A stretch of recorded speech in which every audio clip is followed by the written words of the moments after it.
Hey guys, welcome to the first episode of Tuesdays with Ted.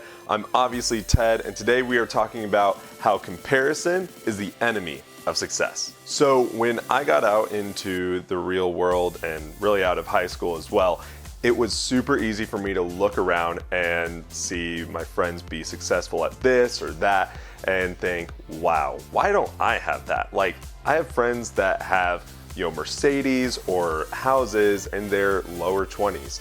And I look at myself, I'm like, why don't I have those same things? Why don't I have that $60,000 Mercedes? Why don't I have that $100K a year job? Or maybe you're on the opposite end of that and you look at yourself and you're like, why do I have all these things? How did I get here and all my friends don't? And I think it really hits home with comparison is the enemy of success.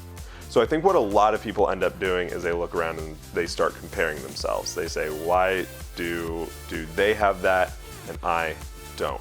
And that digs you really deep into a hole of thinking that you should be striving for those things. You should be striving for that Mercedes. You should be buying that house when you're only 23 years old. You don't necessarily need to be buying those things. So the problem is, you don't know the financial situation that all those people are in. You don't know if that person who's buying that Mercedes is buying it fully financed instead of paying cash for it. So that puts themselves into a really sticky situation in case they lose their job, which is actually what happened to one of my friends after he bought a Mercedes. Or, for example, I also have friends who bought a house, again, mostly financed. Suddenly, it needed a $20,000 roof, and they don't have $20,000 just laying around. So then they have to take out a loan. They dig themselves deeper and deeper and deeper into debt, and they put themselves in a horrible financial situation when they originally bought the house because they didn't want to pay rent and throw money away on rent.